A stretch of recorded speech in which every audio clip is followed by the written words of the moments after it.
Welcome to another episode of Game Time PATV. I'm Jeff Kolb. Last week, James Buchanan shocked the world, beating Camp Hill to break its 20-game losing streak. Rocket Stadium played host to some great-smelling concessions. JB had its eye on the Indians, though, and it showed. After forcing a fumble on Waynesboro's opening possession, Brady Hornbaker busts through the Indian defense. He sprints 65 yards to the house. That got the Rocket Midgets riled up in a hurry. Waynesboro would knot things up, though. Nathan Toney heaves downfield and Matt Peck reels it in. That was part of a 14-play, 66-yard Indian drive that culminated in this Brett Mond TD rush. The score wouldn't be tied long. On the ensuing kickoff, Shamar Pates eventually corrals the squib kick, then plays catch me if you can with the Waynesboro special teams unit. But this game wouldn't end with a tackle. Pates shakes free of Alex Klein, cuts back to the left, and it was off to the races from there. 79 yards to the end zone. JB led 14-7 at half.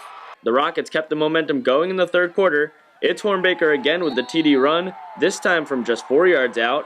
And here's something the Rocket cheerleaders haven't had to do in a while. That's right, girls, 21 push-ups. Fourth quarter now, Indians still chasing a pair of touchdowns, and this play wouldn't help their cause. Tony's pass pops in and out of his receiver's hands, and look who eats it up. That's right, Pates was a hungry man. He scampers well into the red zone. A few plays later, Hornbaker punches in his third touchdown of the night. Word on the street is he's got a huge truck. He certainly had a huge night tonight. Rockets take a knee for a 27-7 win. Pates gets that victory lift. I caught up with him and Hornbaker afterwards. Yeah, how jacked up are you to see your team just, be successful in all different aspects of the game on a night like tonight? Yeah, it was, it's all a team effort, so I don't know. I'm pretty happy the way we came out and played, so we'll get at it Monday again. Shamar, I think, 3 picks again tonight, something like that too.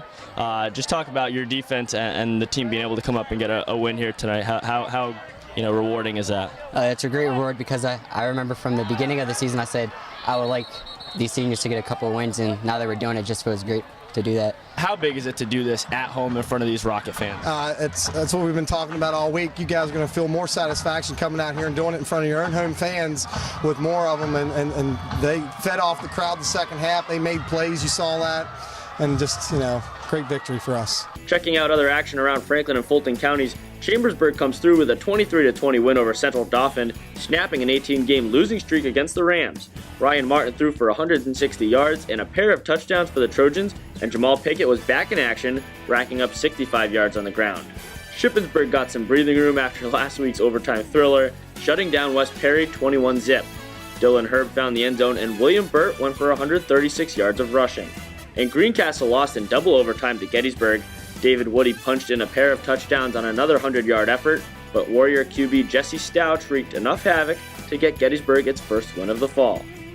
That's a wrap for this episode of Game Time PATV. I'm Jeff Kolb. We'll see you next Friday.